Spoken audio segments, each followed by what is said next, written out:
Evelyn Sterling believed Mason Reed was nothing more than a broke veteran, a single father working temporary security at her hotel. In front of the city's wealthiest investors, she smirked at his scuffed boots and faded jacket, certain a man like him had nothing worth hearing. 30 seconds later, gunfire tore through the parking garage, her motorcade was cut apart, and the man she had humiliated lunged through smoke to pull her from a flawless ambush. Staring into Mason's cold, focused eyes as the chaos settled, Evelyn understood the truth. She had insulted the most dangerous man in the building. Stay with this story until the very end to discover why Mason saved the woman who wounded him so deeply. Mason Reed had once served in a specialized unit of the United States Army, the kind of work that never appeared in any newspaper and never earned him a parade. He had been good at it, disciplined and quiet, the type of soldier other men trusted with their lives without ever needing to ask twice. That trust had shattered on a night he rarely allowed himself to remember, when a mission collapsed under bad intelligence and arrogance from a commanding officer who refused to listen, and two of his closest friends did not come home. Mason carried that night the way some men carry a limp invisible unless you knew exactly where to look. After his discharge, he tried to build something simple and steady, a life built around his daughter rather than around medals or memories. Mia was young, bright, and full of questions Mason answered as honestly as he could without ever frightening her with the truth of what he had seen overseas.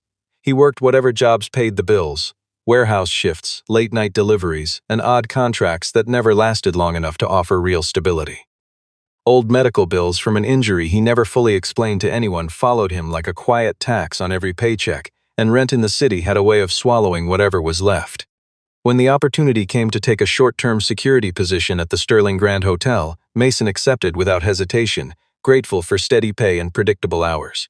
He did not mention his service record on the application, partly because the agency never asked, and partly because he had learned that explaining his past rarely changed how people treated him in the present. He wore the ill-fitting uniform they gave him without complaint, a faded jacket and scuffed boots that had seen better years, and he never once tried to look like more than what the job required. What people failed to notice about Mason was how little he needed to perform competence because his competence simply existed underneath the surface, quiet and constant. He noted exits before he noted faces, calculated blind spots in hallways the way other men might calculate a tip, and recognized the particular tension in a stranger's shoulders that often preceded trouble long before trouble ever arrived. None of this made him unusual to himself, only familiar, like breathing through an old habit that refused to fade with time. The hotel itself buzzed with unusual energy in the days before his shift began, because Evelyn Sterling, owner and chief executive of Sterling International, was due to arrive for a major business closing. Staff spoke of her in careful, measured tones, the kind reserved for people who held enormous power and very little patience for mistakes. Mason listened without reaction, more interested in the security gaps he noticed during his early walkthroughs than in any executive's reputation. He flagged a malfunctioning camera near the western parking structure to his shift supervisor, along with an oddly inconsistent badge log near the loading dock. But his concerns were filed away without urgency. Mason did not push the issue loudly, because pushing rarely worked in his experience, and instead simply adjusted his own patrol patterns to cover what others were ignoring. He had learned long ago that some people only listened to warnings after the warning had already failed. In the evenings after his shift ended, Mason often sat for a while in his car before driving home, letting the silence settle around him the way it never quite settled when he was younger. He thought of his old unit sometimes, the easy laughter before missions, the particular quiet afterward when laughter no longer came easily to anyone. He never spoke of these things to coworkers, and none of them ever asked, content to see only the steady, unremarkable man who showed up early and left without complaint. That suited Mason fine, because being overlooked had become in its own strange way a kind of shelter he had learned to rely on. Evelyn Sterling arrived at her own hotel the way she arrived everywhere, surrounded by assistants, a personal security detail, and investors eager to be seen near her success. She had built Sterling International from a single boutique property into a global hospitality empire through sheer relentlessness, and she trusted very few people outside her own tightly controlled circle. Years of being underestimated as a young woman in a male-dominated industry had hardened her, and somewhere along the way that armor had calcified into something closer to contempt for anyone she perceived as beneath her station. She was brilliant, undeniably, with an instinct for negotiation that made boardrooms fall silent when she spoke, but her brilliance had narrowed over time into a kind of tunnel vision. Evelyn measured worth almost entirely through titles, wealth, and visible polish, and anything that did not fit those categories barely registered as worth her attention.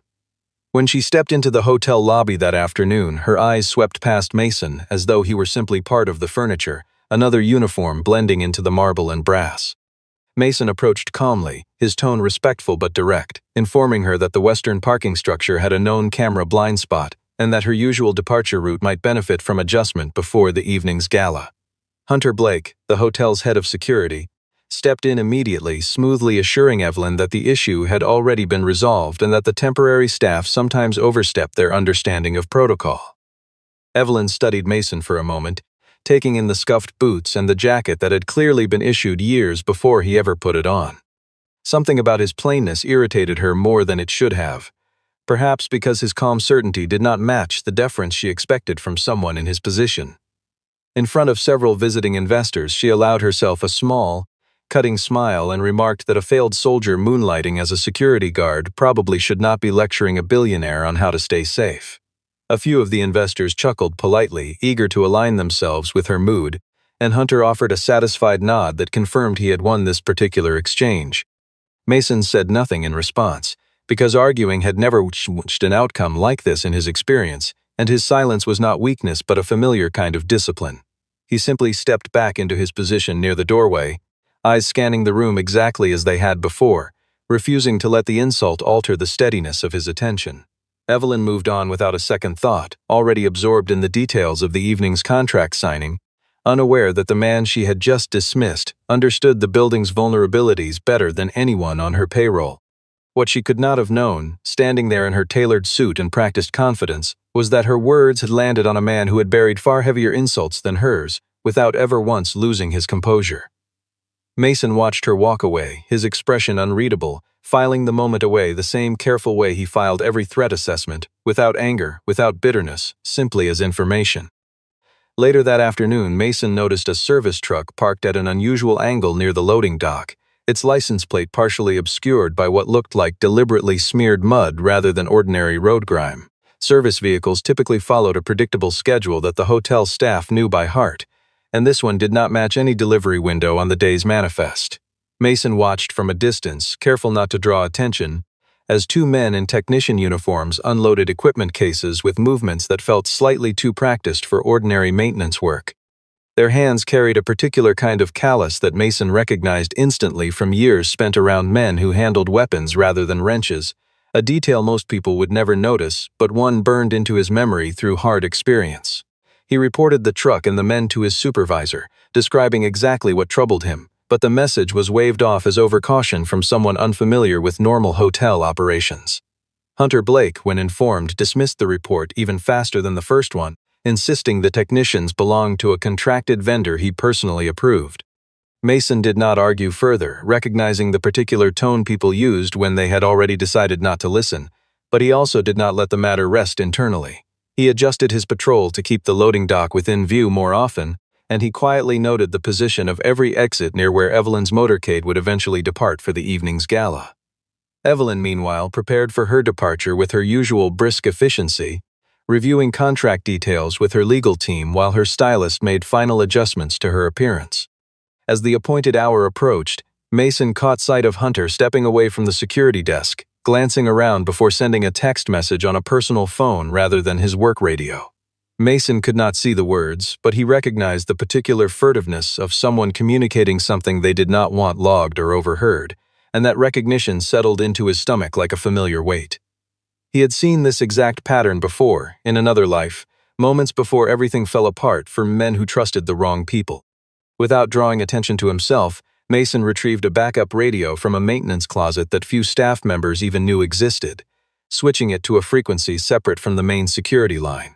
He quietly unlocked a secondary stairwell door that was normally kept sealed for fire access only, memorizing the exact position where Evelyn's vehicle would be parked in the garage below.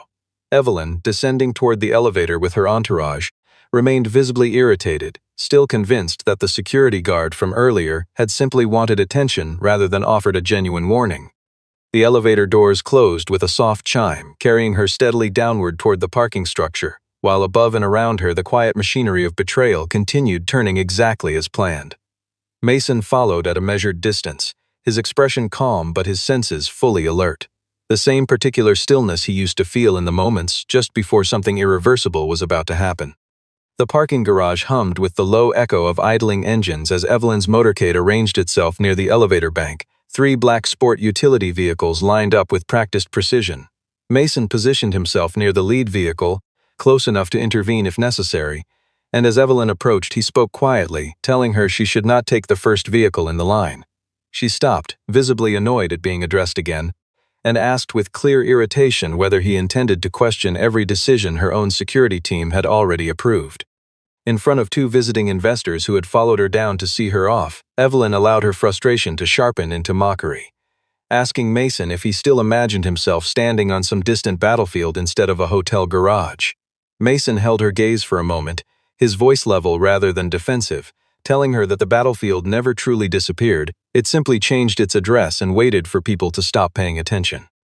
Hunter, sensing the exchange drawing unwanted scrutiny, moved quickly to physically insert himself between Mason and the vehicle, ordering him to step back and let trained professionals handle the departure. Evelyn turned away with a dismissive shake of her head, reaching for the door handle of the lead vehicle without a second glance in Mason's direction. In that exact instant, Mason heard something most people in that garage would never have noticed: the faint metallic click of a safety being released somewhere in the shadows near the support columns to the north.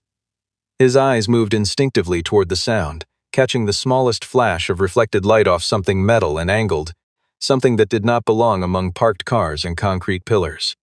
Every trace of casual restraint left Mason's body in that moment, replaced instantly by the focused stillness he had not needed in years but had never actually lost.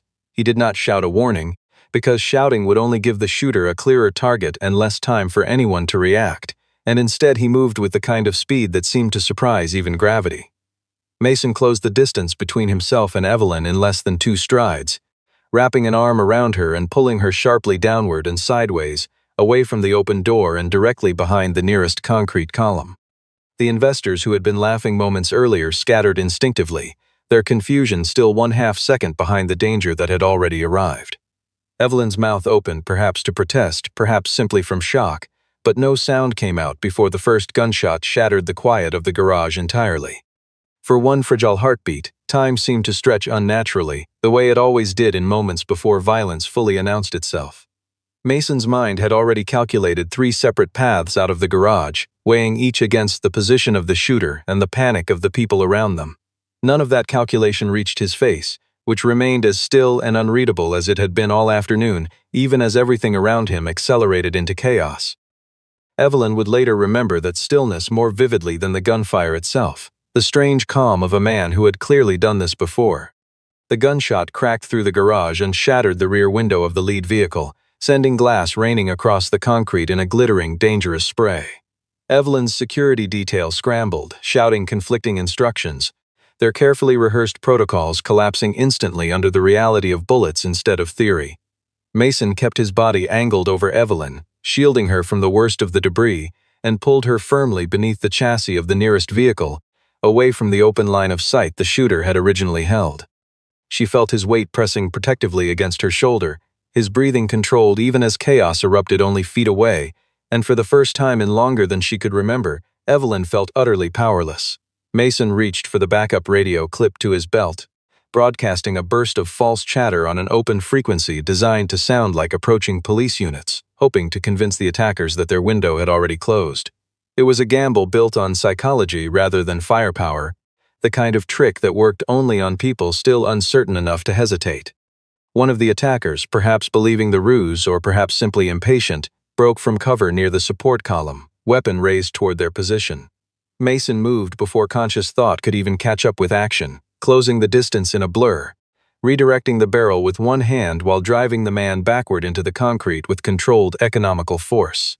There was nothing dramatic in his movements, no flourish, only precision built from years of training that had never fully left his body even when the rest of his life had changed completely.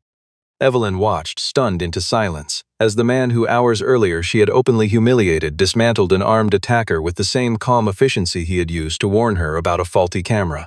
She searched frantically for Hunter among the scattering security personnel, but he was nowhere to be found, his absence speaking louder than any explanation could have offered in that moment.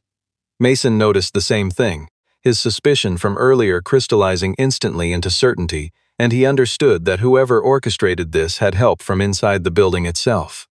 He pulled Evelyn toward a narrow maintenance corridor at the edge of the garage, one most guests never knew existed, hauling the heavy door shut behind them and dropping the manual security bar into place. A second attacker rounded the corner just seconds later, but Mason used a fire extinguisher mounted nearby as both shield and weapon, the emergency lighting throwing erratic shadows that disoriented the man just long enough for Mason to close the gap and neutralize him without giving Evelyn a clear view of the violence required. Evelyn's hands trembled uncontrollably, her usual composure stripped away entirely, the woman who commanded boardrooms reduced to someone simply trying to remember how to breathe steadily. Mason did not offer comfort or explanation, only a quiet, firm instruction to stay directly behind him and save every question for later, because survival required focus that arguments would only fracture. Exactly 30 seconds after the first gunshot rang out, Evelyn Sterling stood breathing hard in a forgotten service corridor, alive only because the man she had mocked had refused to let her dismissal change what he was willing to do.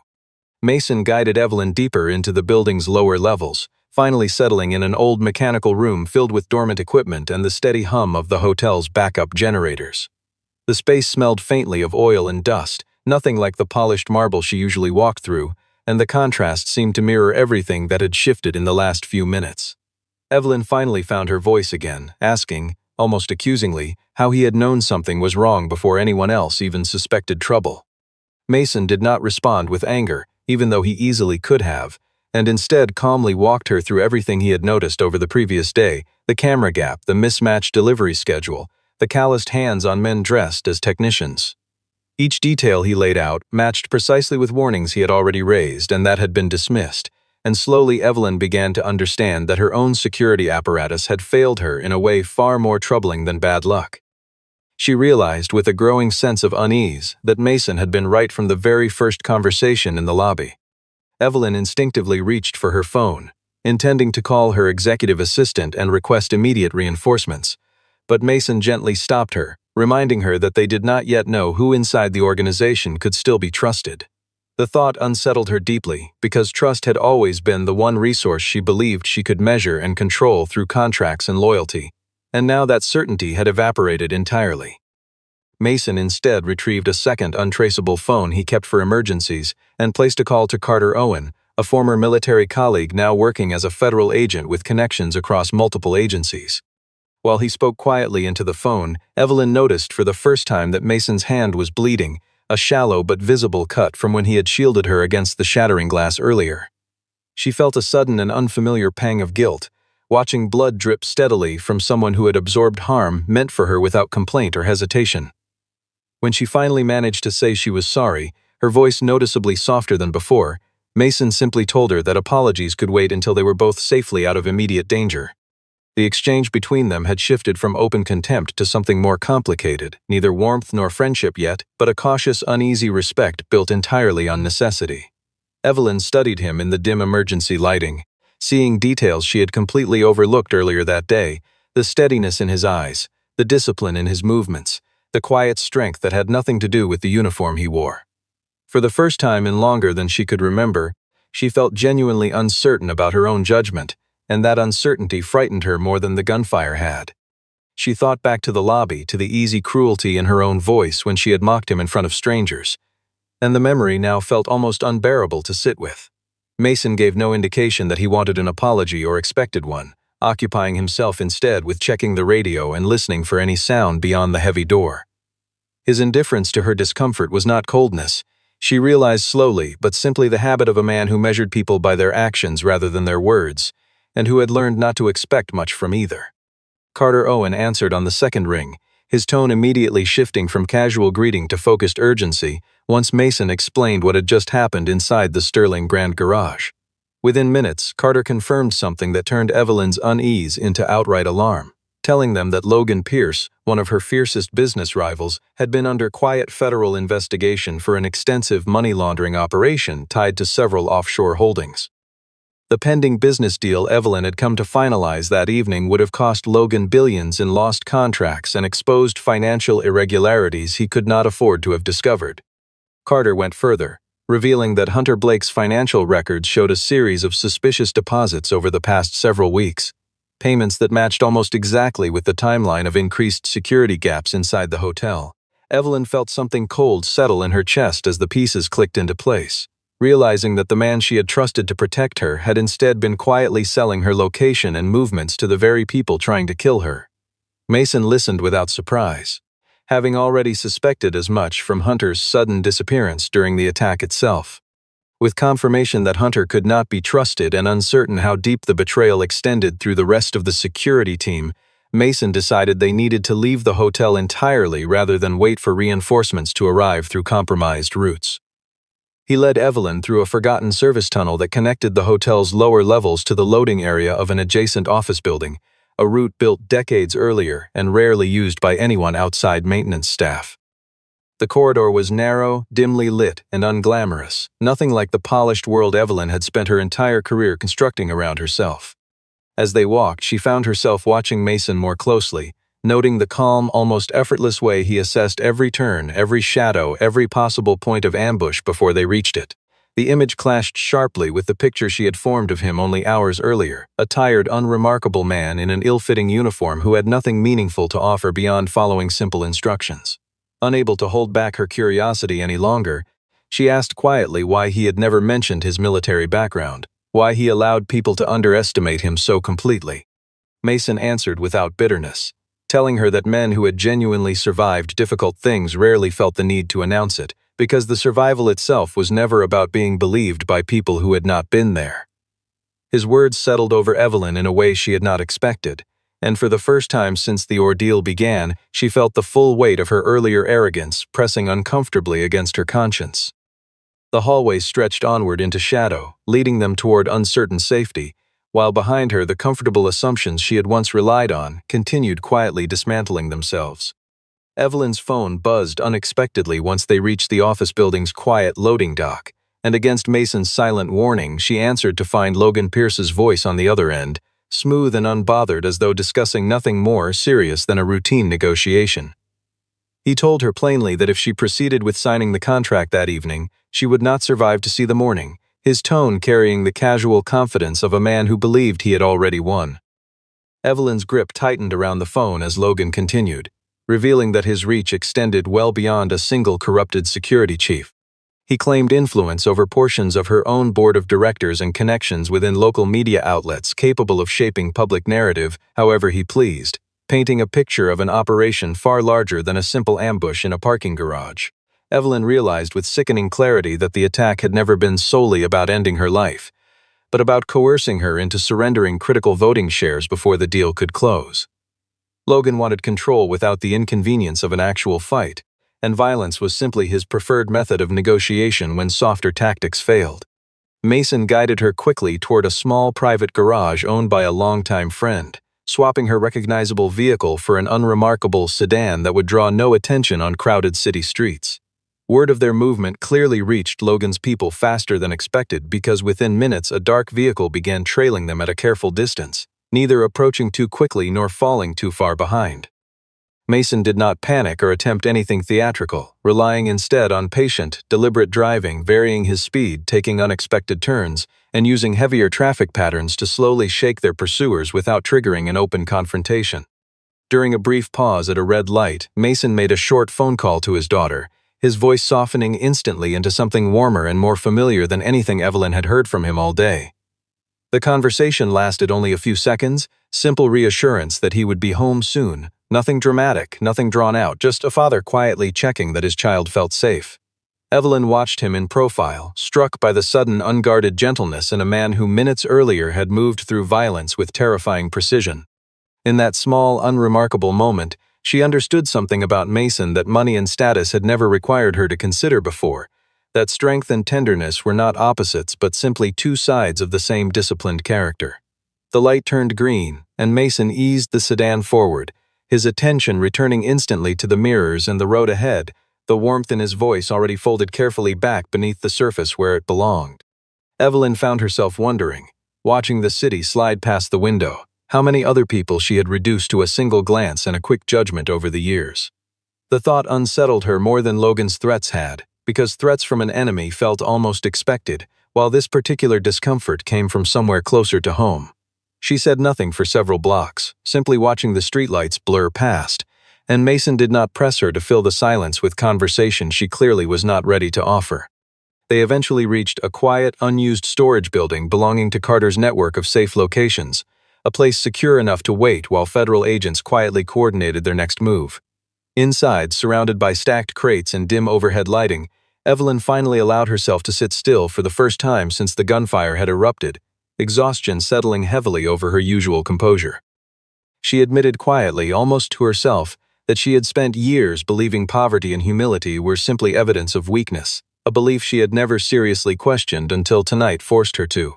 Mason listened without judgment, then offered a brief glimpse into his own past, explaining how he had lost close friends during a mission undone by a commanding officer too arrogant to consider warnings from people he viewed as beneath him. He did not dramatize the story or linger on details meant to provoke sympathy, simply stating the facts plainly, the way he handled most difficult truths in his life. Evelyn recognized immediately the uncomfortable parallel between that commanding officer and her own behavior earlier that day, and the realization landed with the weight of genuine shame rather than mere embarrassment. She told him directly that she understood now why he had remained silent when she mocked him, explaining that he had likely grown accustomed to warnings being ignored by people convinced of their own superiority. Mason did not offer forgiveness immediately, nor did Evelyn expect him to, because both of them understood that an apology born from crisis meant little without consistent change to follow it. Still, something in his posture softened slightly, the guarded distance between them narrowing just enough to allow something resembling mutual respect to take root. There was no dramatic declaration between them, no sudden romance forcing its way into a night defined by danger, only the quiet, careful possibility of two people recognizing genuine character in each other, despite circumstances neither would have chosen. Evelyn found herself watching him without the old reflexive judgment, noticing instead the steady calm that had carried her safely through chaos, and feeling something unfamiliar stir beneath her usual guardedness. Mason, for his part, allowed himself a brief, rare moment of stillness, neither inviting nor rejecting whatever quiet shift had settled between them. Eventually, Evelyn stood, her resolve hardening into something more useful than fear, and told Mason she refused to keep running while Logan dismantled everything she had built through threats and manipulation. She intended to return and confront the situation directly, not recklessly but deliberately, and she asked whether he would help her finish what tonight had started. Mason studied her for a long moment, searching for any trace of the woman who had mocked him hours earlier, and found instead someone finally willing to listen. Evelyn still needed to appear at the evening gala to formally sign her contract, because failing to do so would hand Logan an effective victory without him ever needing to fire another shot. Mason proposed a plan built around Logan's own overconfidence, reasoning that a man so certain of his control would not expect his targets to walk willingly back into his arena. Carter arranged a quiet perimeter of federal agents positioned discreetly throughout the hotel grounds, careful not to alert anyone connected to Logan's operation before the right moment arrived. Evelyn entered the gala that evening composed and elegant, her outward calm betraying nothing of the tension coiled tightly beneath her practiced smile. Logan greeted her warmly in front of assembled reporters and business partners, playing the role of concerned colleague with unsettling ease, as though the events of the parking garage had never occurred. Hunter also appeared among the security staff, visibly startled at the sight of Mason, who he had assumed either dead or fled after the failed ambush earlier that night. Mason had positioned himself among the event's technical crew, dressed plainly as a lighting technician, blending seamlessly into the background while keeping careful watch over every entrance and exit. Evelyn played her part precisely as planned, allowing Logan to believe she felt cornered and intended to sign away significant voting control before the night ended, feeding his confidence exactly enough to keep him from suspecting otherwise. Mason, scanning the surrounding balconies through reflections in glassware and mirrored surfaces, identified a second armed operative positioned near the upper technical platform overlooking the main ballroom floor. The tension in the room thickened slowly, masked beneath polite conversation and clinking glasses, while underneath the surface everyone with something to hide watched everyone else with quiet, calculated suspicion.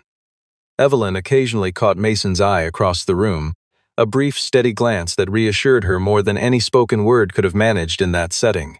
Logan, meanwhile, grew increasingly confident as the evening progressed, mistaking Evelyn's composure for genuine surrender rather than the careful performance it actually was.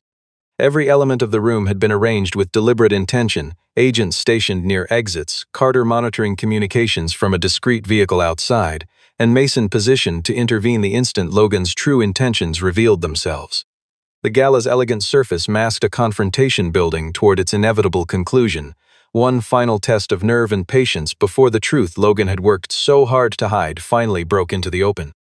Waiters circulated with trays of champagne, oblivious to the quiet machinery of danger operating just beneath the surface of polite small talk and string quartet music. Evelyn smiled for photographs when required, shook hands when expected, and gave no outward sign of the rehearsed performance she was carrying through one careful step at a time.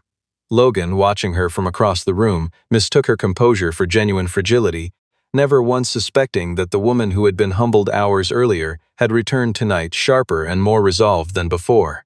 Logan signaled subtly to Hunter near the edge of the ballroom, prompting him to set the final phase of the plan into motion, intending to escort Evelyn out through a rear hallway under the pretense of privacy for the signing ceremony.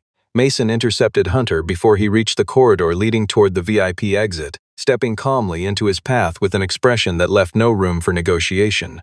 Hunter sneered, calling him a washed-up soldier clinging to relevance he no longer possessed, but the insult barely registered against Mason's focused calm. Mason subdued him quickly and efficiently, securing his wrists with the same restraints normally used by hotel security, leaving him pinned against the wall before he could alert anyone else to the unraveling plan. At nearly the same moment, the armed operative positioned on the technical balcony above the ballroom adjusted his angle, preparing to fire down into the crowd toward Evelyn's exposed position near the central stage. Mason caught the faint, telltale glint of the rifle's barrel reflected across the curved surface of a nearby champagne glass, recognizing the warning sign instantly.